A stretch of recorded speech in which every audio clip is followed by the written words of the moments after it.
Hello बच्चों, let's see this question. This question says a proton and an electron. Proton and an electron are accelerated by same potential difference starting from rest. Have de Broglie wavelength lambda p and lambda e. तो आपको बताना है कि इन चार में से कौन सा ऑप्शन सही है। तो सबसे पहले बात करते हैं यहाँ पर जो आपका न्यूमेरिकल सिंपल किस पर बेस्ड है, आपका डी ब्रोगली वेवलेंथ। तो की कॉन्सेप्ट लिखे यहाँ पर, इसका की कॉन्सेप्ट।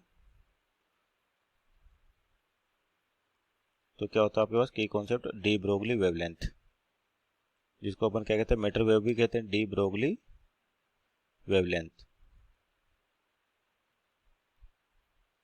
तो डी ब्रोगली वेवलेंथ बेसिकली क्या होती है कि आपके पास कोई भी पार्टिकल एटम है, यानी कि कोई चार्ज पार्टिकल है, तो अगर वो किसी वेलोसिटी से मूव कर रहा है तो उसके पास मोमेंटम होता है, और जो मोमेंटम है उसकी जो इक्वेशन दी जाती है, रिलेशन दिया जाता है आपके पास, तो lambda is equal to h upon p. P आपके पास क्या है, हाँ मोमेंटम, चाहे तो अपन लिखते हैं p equal to h by lambda. तो रिलेशन है किसके बीच में, वेवलेंथ और आपके पास मोमेंटम के लिए। और पार्टिकल्स की बात करते हैं तो आपका जो लेमडा हो जाएगा वो किसके बराबर हो जाएगा, एच अपॉन जो मोमेंटम होगा, मास इनटू वेलोसिटी। अब यहाँ पर देखिए, आपको एक प्रोटॉन है और एक इलेक्ट्रॉन है, दोनों को सेम पोटेंशियल डिफरेंस से एक्सेलरेट कर रखा है। इसका मतलब यहाँ पर अगर अपन वेलोसिटी निकालें तो जो एनर्जी मिलेगी आपको किसकी वजह से, पोटेंशियल डिफरेंस की वजह से। मान लीजिए पोटेंशियल है वी, तो एनर्जी जो हो जाएगी वो क्या हो जाएगी, चार्ज इंटू वी। और यही एनर्जी किस में बदलेगी आपके पास, काइनेटिक एनर्जी में, यानी कि एम वी स्क्वायर। तो अगर मान लीजिए इसी को अपन एम से मल्टीप्लाई कर दें और एम से डिवाइड कर दें, तो आपके पास इक्वेशन हो जाएगी एम स्क्वायर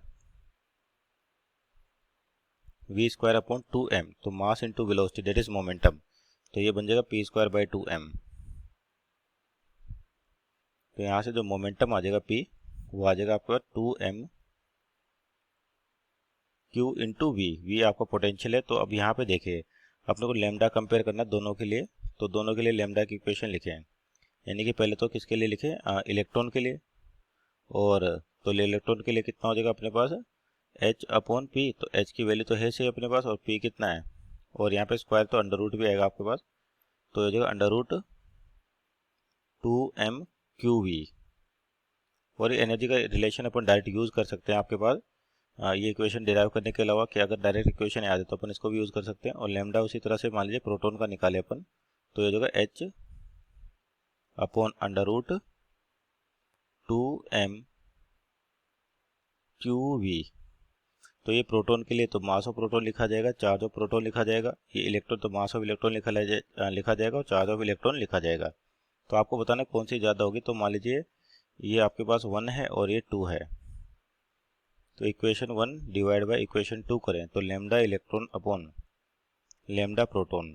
तो आपके पास जो कॉमन टर्म्स है वो तो कैंसिल आउट हो जाएंगी, तो बचेगा कितना, जैसे 2 कैंसिल आउट हो जाएगा, वी पोटेंशियल कैंसिल आउट हो जाएगा, और इन्वर्स में तो यहाँ पर मास ऑफ प्रोटॉन जाएगा आपके पास, और चार्ज ऑफ प्रोटॉन जाएगा upon mass of electron, charge of electron. तो आपके पास मैग्नीट्यूड वाइज देखें तो प्रोटॉन और इलेक्ट्रॉन का चार्ज का जो मैग्नीट्यूड है ये भी सेम होता है, यानी कि इन्वर्स ऑफ मास दे रखा है। और आपका जो मास ऑफ प्रोटॉन है, बेसिकली मास ऑफ प्रोटॉन ये ज़्यादा होता है किससे, मास ऑफ इलेक्ट्रॉन से।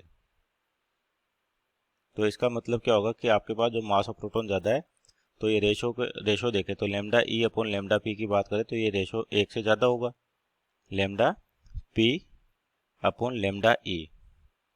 ये क्या होगा, 1 से ज़्यादा, क्योंकि ये जो ऊपर वाली वैल्यू है नीचे वाले से ज़्यादा है, तो डिवाइड करें और इसका अंडर रूट निकालें तो आपकी वैल्यू 1 से ज़्यादा आएगी यहाँ पर। तो इसका मतलब कह सकते हैं कि आपके पास क्या होगा, यहाँ पर ये लेमडा इलेक्ट्रॉन है और लेमडा प्रोटॉन है ये, तो आपके पास क्या हो जाएगा, lambda electron is greater than lambda proton, यानी कि आपके पास जो इलेक्ट्रॉन है उसकी वेवलेंथ ज़्यादा होगी एज कम्पेयर टू प्रोटॉन।